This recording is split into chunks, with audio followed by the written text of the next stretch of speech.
death by dying. The professor's death is rather unusual. He has no visible wounds, yet his recent medical examination suggests he was totally healthy, so it seems unlikely his death was from natural causes. We need to search his house for more clues. Perhaps the truth will reveal itself. Perhaps it shall. Where can we go, though? Oh. Poison in the tea, perhaps? Half empty, or for John, half full. A strong, rotten smell. Uncharacteristic for tea. Maybe slightly. Totally empty. Even John couldn't argue with that.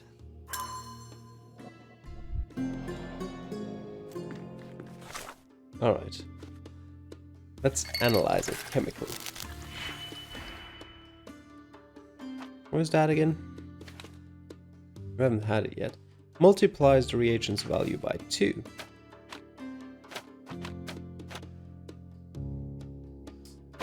Kind of like that. Sure, why not? Make it a -4 and a green 6. No, it doesn't work. I have to multiply this by 2. Oops, to make it a -10. Then we'll have this. I need a red 2.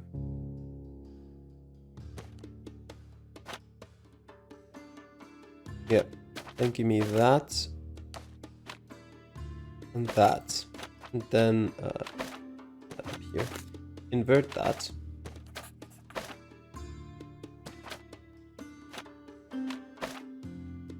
Then do I have enough additions for this?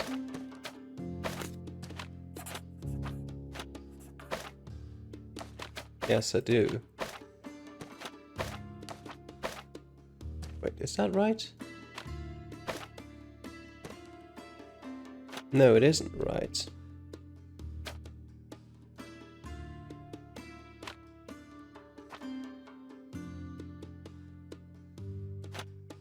Wait, what? Oh, okay. Wait, yeah, no. Wait, what? I'm now starting to get confused.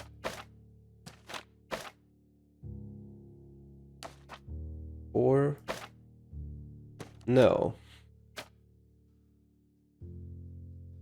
Wait, what did I was thinking something while doing this.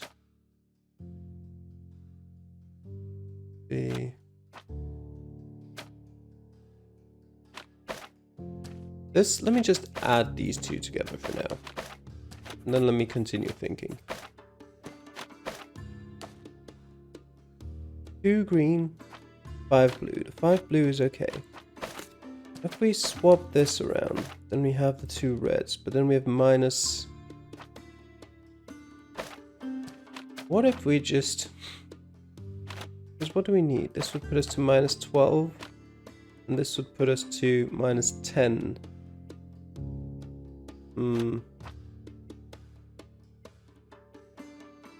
Okay.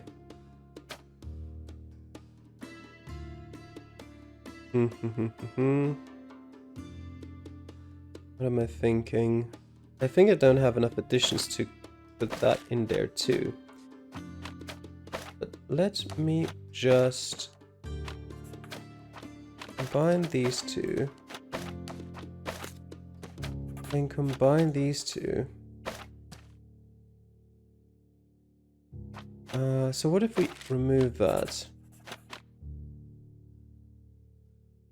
Okay, that's the easy way.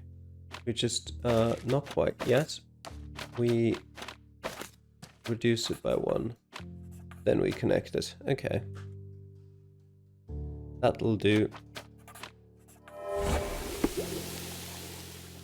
Chemical analysis showed a trace of digitalis inside the teapot. It's a plant often used in medicine to cure heart diseases, but at the wrong dosage and when combined with physiological stress, it can cause a heart attack. Okay. Digitalis is usually used to cure heart disease, but every drug is a poison if you get the dosage wrong. Or right, if that's your goal. Okay. So now... looks like you stole the professor. The visitor's portrait. Oh yeah, that was the magic shows. That's the only thing we've got from this that we, you know, haven't known anything about. Potentially the police archives or the Cordona Chronicle, one of the two. The police archives would make more sense to me initially, but don't necessarily know if that's the right Did one. you hear Basilio Capello is in jail? A dead... Overhear the circumstances of the incident at Capello's company. And that's a no. A more Capello company. Wife isn't devastated. Claims innocence. Press scandal, no. Dead in the safe, probably. Okay. Did you hear Basilio? No. No. Yes. No, I forgot. No. Yes. Dead in the safe. There you go. My curiosity has been piqued by talk that Basilio Capello, the owner of the famous Arma Capello home security company, has been arrested. This situation is quite peculiar. A man named Niccolo Detti has been found dead inside a safe in Basilio's store.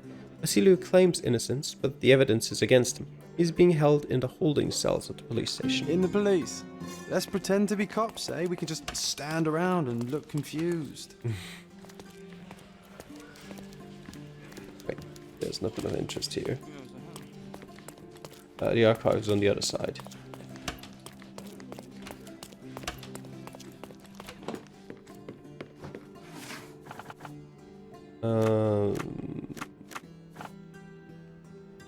Suspects, maybe. Grants array.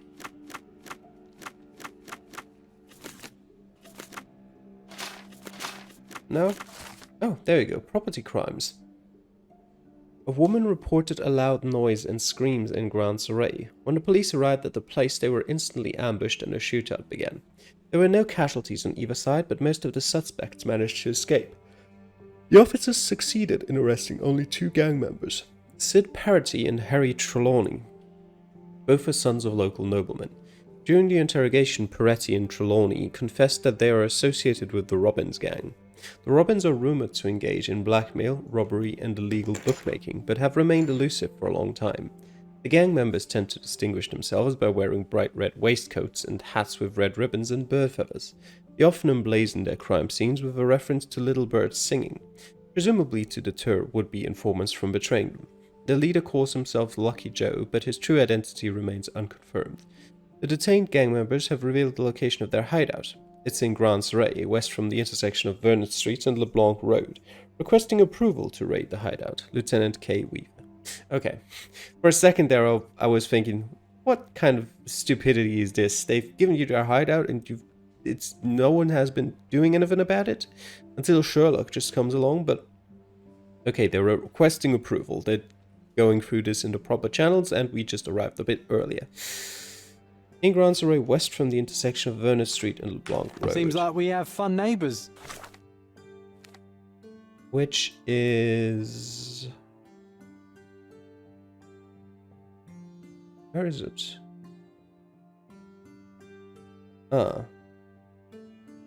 Somewhere here. Hey, Sherry. We should introduce ourselves. Alright, fun neighbors because it's right next to our mansion. Manor, that's the word I was looking for.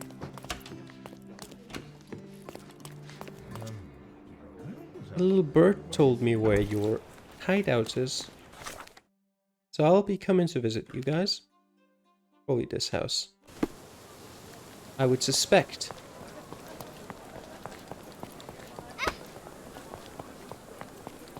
Is it? No. Probably further. this one up there. It's pretty grand for a hideout. And you've left the doors open. Okay, I can't just enter in the front door?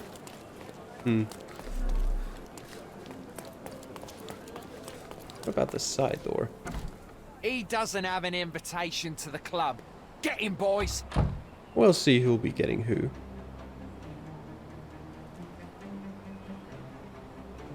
Some of you may even survive. I'm coming.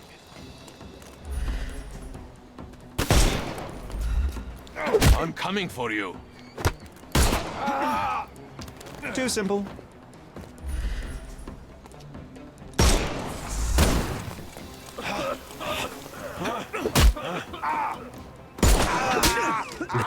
Take a rest, my friend. The snuff's ready.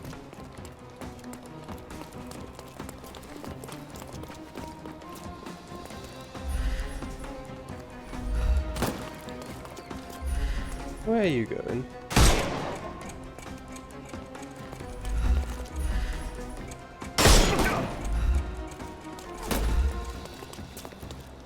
You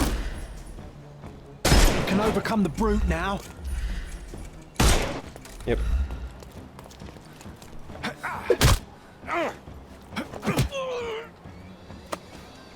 Too simple. Give him the pepper snuff. Depends on where they actually are. There you are. You know what? Yep. You sound easier to do that way. Don't cry, you'll live.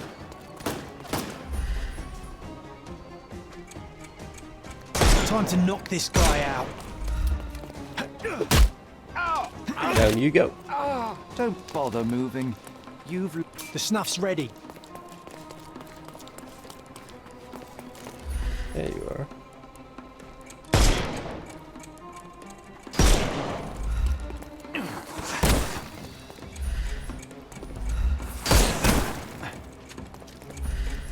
He's all yours now. Go for it.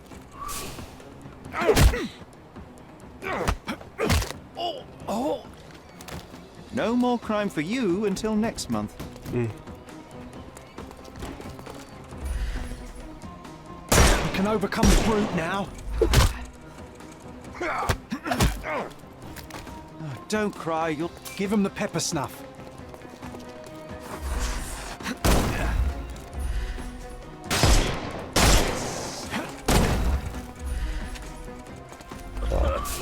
That'll do. Don't bother it? moving. You've No, lost. still more to come.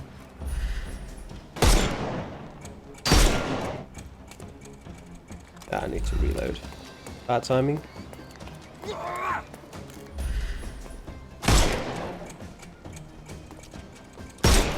Oh.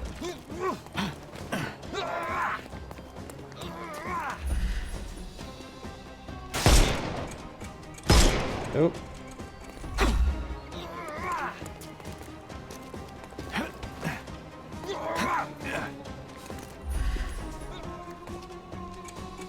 This is dangerous for you. Oh.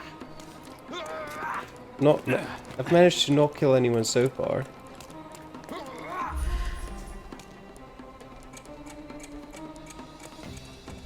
He's all yours now. Go for it.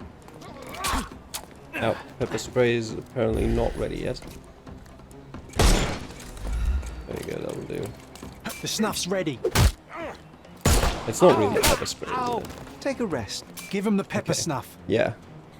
I figured it was the last one, so I didn't want to accidentally kill him and ruin All right, all the good fella. we've done so far. I give up. Take me into custody. You have nothing on me anyway. So I'll walk out the station right after you do.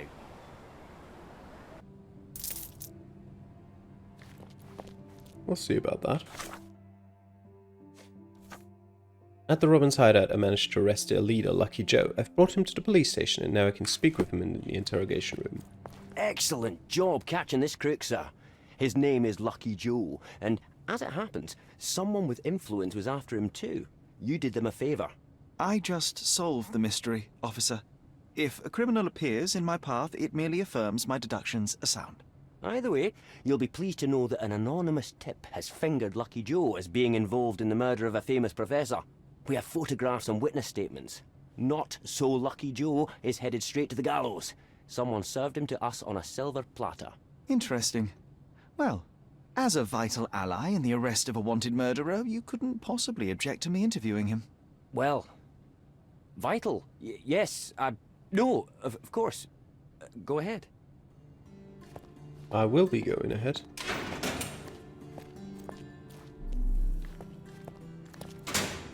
You, haven't you made my day bad enough? Get out! The police received an anonymous tip. Someone saw you entering Professor Jacob Harring's house. They have photos. You're in trouble. I didn't even touch the old fool. This whole business was a setup from the beginning. You broke into the house at the exact time Jacob Harring had his safe open and his collection of blackmail materials out. Perfect timing to steal the lot. Ah, that's circumstantial at best. Alas, the professor turned out to be less feeble than you expected. He pulled a saber from the wall and nearly took your head off. But lo, the vigor evaporated, and all at once he fell to the floor, grasping his chest as if his heart itself had given up. That's exactly what happened. And that's why I'll be out of this reeking cell by morning, once the coroner has done his business. Unlikely. You claim somebody set you up. If so, they will ensure that you're hanged. We both want to know who is truly behind this, so tell me the whole story. It may yet save your life. Oh, blast. All right. What do you want to know? Who told you about Harring? Harring's blackmail collection was hardly public knowledge. It stands to reason that whoever informed you of his existence must be who set you up. Yes, obviously. But I've never seen his face, nor do I know his name. I received a note at El Palazzo de Lusso that gave me the address of Jacob Harring. It was signed with one letter, M. I cannot believe such an established gang leader would personally engage in burglary simply because he received a letter. It was not just a letter. I received something else with the note. A file. On me. And a bloody detailed one at that. I'm not sure if it was from Harring's own collection, but it contained things that could bury me and the entire damn Robbins. I burned the file in a heartbeat, but the note warned of others like it in Harring's safe. I needed to retrieve them, and got lucky. Lucky? Why? The note said that by being there at a very precise time, I'd find that safe opened. And it was right. Where are the documents? So you broke into Professor Harring's study and stole the blackmail materials. What did you do with them? Do you like jokes? My humour tends toward the dry and bitter.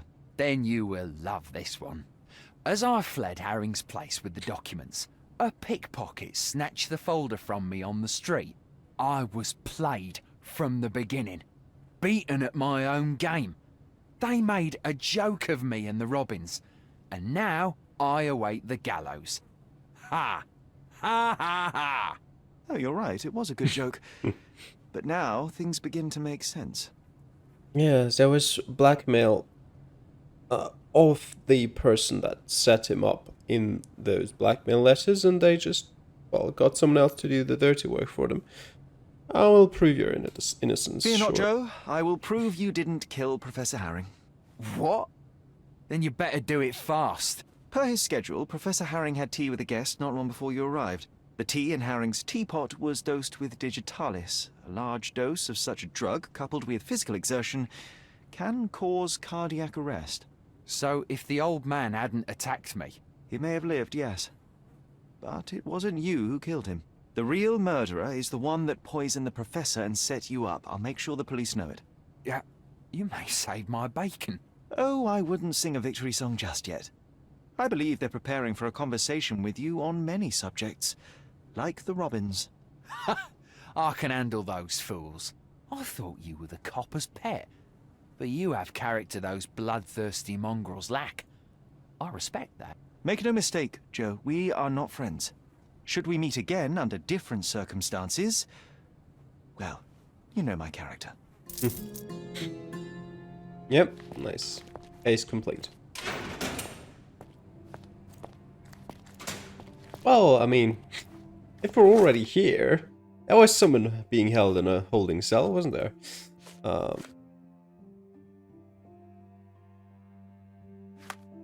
Right, where's my police uniform?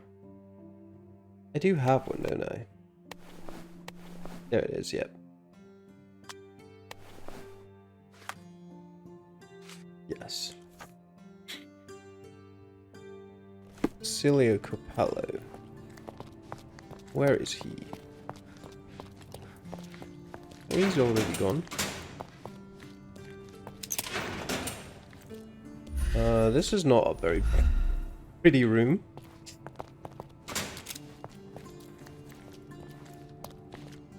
Could you help me? Oh, I don't know about that. Okay. Ask one of the others. They don't know where he is. I highly doubt them, but you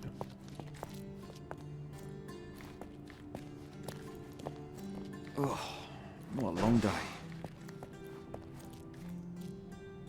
Even further down. What a long day. Are these the holding cells?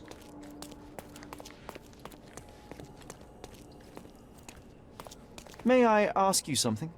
Unfortunately, my casebook is empty on this. Ah, they all know nothing, of course.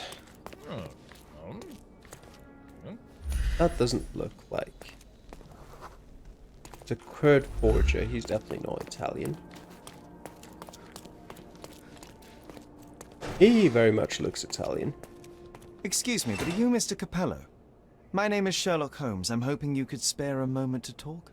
Manners, what a pleasant surprise. Most of your colleagues have lacked even the simplest of common courtesies. I am an honorable cop. You're a suspect, sir, but not yet a criminal. I shan't treat you as such. Your case is refreshingly unusual, and I wish to get to the bottom of it. Manners and enthusiasm. Huh. May you go far, young man. What can I help you with?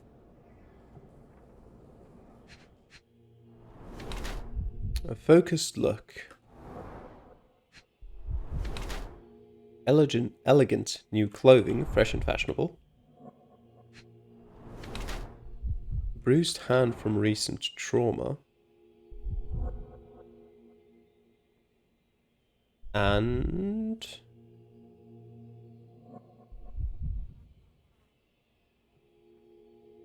a wedding ring tight on the finger.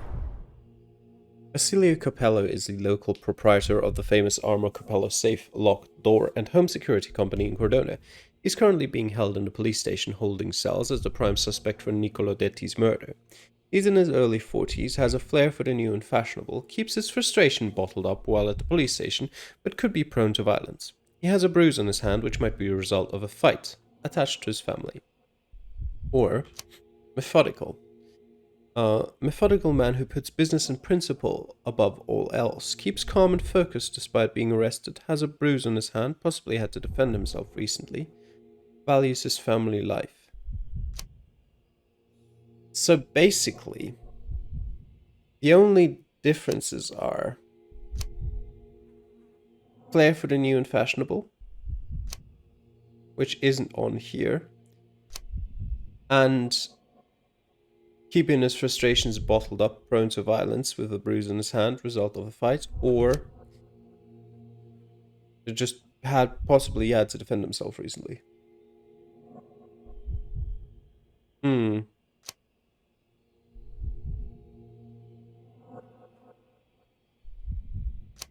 Let's go with methodical.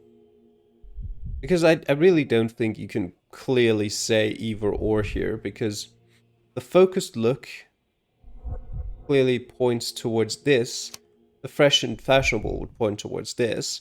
The bruised hand could point to either. There's really nothing to say about that. And the wedding ring is also values his family life and attached to his family. Both of that is present here. So let's go with methodical. Just because he seemed more like that kind of person from our first interaction. You are surprisingly composed for a man accused of murder. Not so easily shaken, I take it.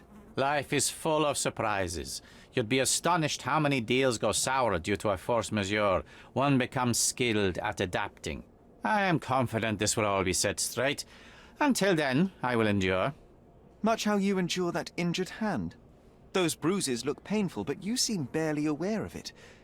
Were you attacked? Ah, no, a minor accident, nothing more. My heady days as a man out to prove his valor are far behind me.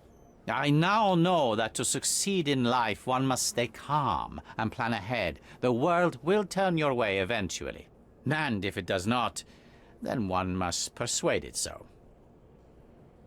Start at the beginning. Please, tell me how you ended up in this situation. Well, this morning some clients arrived to finalize their purchase of a Capello modular safe. But when we opened the door, out tumbled a dead man. And I take it this wasn't normal. No, I normally keep my corpses in the wardrobe. Please, young man, spare me your wit. The rest of the day was a blur. I recognized the victim, and it seems so did the police. That was enough to make me the main suspect. Who sent for the authorities? No one. As it happens, we had a break-in last night. Nothing was stolen, but for insurance purposes, the report had to be made. So, police officers just happened to be on the premises when we discovered the body in the safe. That just happened to be. I feel it's more likely that maybe the break-in last night got the body there in the first place. I'd like to inquire about the burglary. I'm not sure I see the connection, but if you wish to know more, talk to Billy Lloyd, the night watchman. He scared off the thief. Was it also Billy that discovered the burglar? No, my wife did. She had stayed late yesterday. Poor Augusta.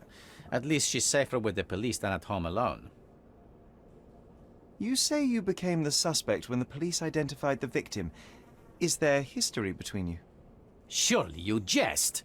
That man and I have never met and never would, unless he became the first deity in history to use our products. Some sort of family feud? I'm afraid I'm not familiar. You must be new to Cordona. It's an old tale. Back in Italy, generations ago, the deities tried to ruin our family business. They nearly succeeded. The Capellos rightfully struck back, but there has been bad blood ever since. And does that blood flow in you too? I told you, sir, it's an old story, or it was. I fear this horrible event portends worse to come. My wife may be in danger as we speak. You mentioned you were showing your wares to some prospective buyers when the safe was opened. Who were they? Clerks from the bank. They inspected the safe from top to bottom yesterday. I assumed the sale was just a formality at that point. And the safe was closed? It's usually open, but it locks automatically when the door swings closed. That's another marvelous Capello invention. A coffin that locks itself. Marvelous indeed. Help me grasp your movements yesterday. What time did you meet the customers from the bank, and did you have any other appointments? Yesterday, the bank clerks arrived at 10 a.m.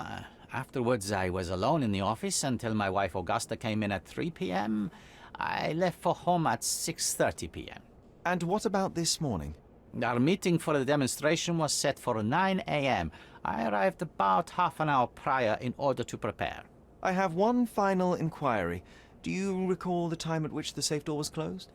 Young man, I may just as well ask you when you closed your cigar case. I have opened our safes a dozen times a day for a dozen years. I do not recall. Well, Mr. Capello, I think that's all I need from you at present. Where can I find your office? Here, take my card. Billy should be on site to assist with the investigation. And please, sir, would you check on my wife before you depart? Thank you. I will endeavor to speak with her before I leave the station. Please, treat her gently. Women lack our resilience when it comes to ordeals like this. I shall eagerly await your return. After all, there's little else I can do. Alright, lots of evidence updated.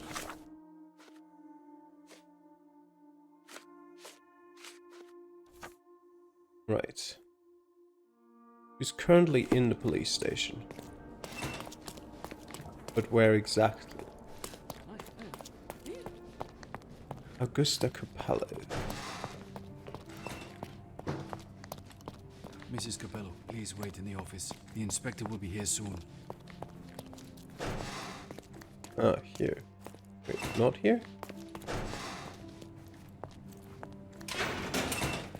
Not there either. That's Lucky Joe who's still there.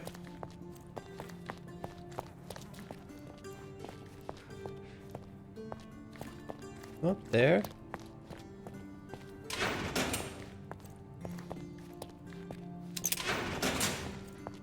Where is she? Where did I come from even?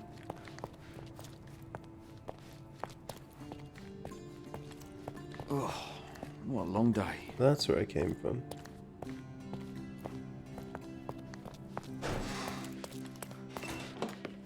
Ah, that. I heard them through the door. You must be the inspector. Would you be Augusta Capello? Must I really repeat myself to every baby-faced man in uniform that strides in? Forgive me, I am not the inspector, but I am working on your husband's case. Then I have nothing to say to you. Come back with the inspector in charge so that we may dispense with the endless repetition. Sir. Glassy Eyes used laudanum recently. Okay. Golden harp pin, a parting gift from 1875. Ring finger, marks from fidgeting. Has been fidgeting with her wedding ring due to stress and has recently used laudanum but doesn't seem accustomed to the drug. I'm gonna say emotional. Whilst I prefer German composers, the harp solo from Lucia di Lammermoor stands out as one of Donizetti's finest contributions to the form. I'm sure Basilio thought the same. He did. How? Did he tell you how we met? Oh, there was no need. It is trivial to observe how much you value your memories of playing harp in the orchestra, and even an amateur Italian harpist would be familiar with Donizetti's finest work. Yes. You are neither Italian Music is nor a a harpist, balm though. in these uncertain times. It is nice to meet another who appreciates it. Much as I appreciate the truth. Please, Mrs. Capello, let me help you and your husband. I am not unappreciative, sir. But I'm afraid I presently lack the strength. Basilio tells me you were present during the burglary yesterday. What can you tell me about it? Oh, it gave me such a fright. I fainted, fell to the floor. I wish I could help you, but, I'm just utterly useless. Please, I want to rest before the inspector arrives. Did you know the victim? Were you familiar with the deceased man found in the safe? No, I did not know him, nor can I conceive of how the poor soul ended up there. Alright, I'll come back. You've had quite the day, Mrs. Capello. I shall leave you be. If I have further questions, I may visit again later. Okay. Then let's go find the Night Watchman, who is at the Arma Capello office on Adler Street to the east of St. Clement's Cathedral in Scaladio.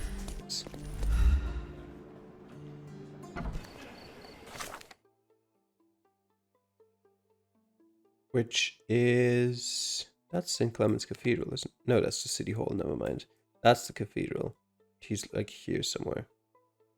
I might as well run there. How do you do? Wait. Northeast, there we go.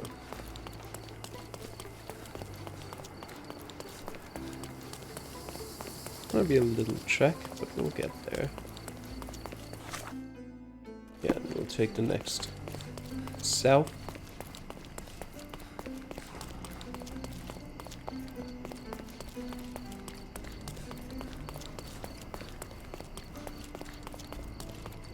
And then just over here somewhere.